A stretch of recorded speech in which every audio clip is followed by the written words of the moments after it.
ఎందుకంటే ఈ సంస్థ 10 లక్షల కోట్ల రూపాయలకు ఉన్నటువంటి ఒక కార్పస్ ఉన్నటువంటి సంస్థ.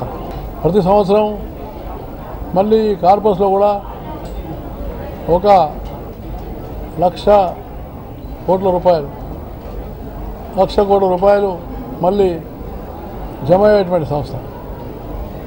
అలాంటి సంస్థకు న్యాయం చేయాలంటే ఆ సంస్థలో ఉన్నటువంటి ఉద్యోగస్తులు అందరూ కూడా సంతోషంగా ఉంటే, ఆనందంగా ఉంటే ఈ సంస్థ ఇంకా ఆరోగ్యకరంగా పెరిగే అవకాశం ఉంటుంది. 6,000, 5,000 మంది ఉద్యోగస్తులకు ప్రమోషన్ రావడం, ఆఫీసర్లకు కూడా 325 పైన ఉన్నటువంటి ఆఫీసర్లకు ప్రమోషన్ రావడం, ఇది చాలా సంతోషాన్ని కలిగించింది. మాకు ఉన్నటువంటి ఒక సబ్స్క్రైబర్స్ ఉన్నారు, వీళ్ళు 4,30,00,000 మంది ఈ సబ్స్క్రైబర్స్ ఉన్నారు.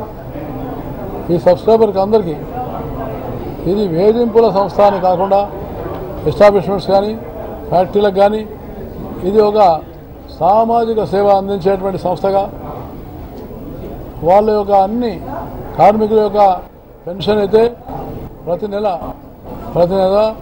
వాళ్ళకు జీవన్ ప్రమాణ్ అనేటువంటి ఒక పత్రం ద్వారా వాళ్ళు ఉన్నటువంటి ఒక పోస్ట్ ఆఫీసులోనే వాళ్ళకు పెన్షన్లు అందేటువంటి ఒక ఈ గవర్నెన్స్ ఇనిషియేటివ్ తీసుకోవడం జరిగింది.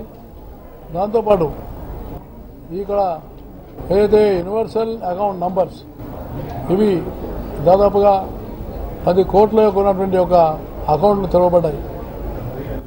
వీటిని యాక్టివేట్ చేసి ఎవరైతే మైగ్రెంట్ వర్కర్స్ ఉంటారో మైగ్రెంట్ వర్కర్స్ కూడా ఈ పోర్టబిలిటీ అనేటువంటి అవకాశం లభిస్తుంది. వాళ్ళ అకౌంట్ నెంబర్కే ప్రతి నెల వాళ్ళ యొక్క పెన్షన్లో వచ్చేటువంటి ఒక లాభాలు కానీ లేక వాళ్ళ పిఎఫ్ యొక్క ఉన్నటువంటి ఒక అభివృద్ధి కానీ అంతా కూడా ఇందులో వాళ్ళకు చేర్పించబడుతుంది ఎస్ఎంఎస్ ద్వారా, ఆన్లైన్ ద్వారా. సో ఆ రకమైనటువంటి సేవలు మేము అందించడం జరుగుతున్నది.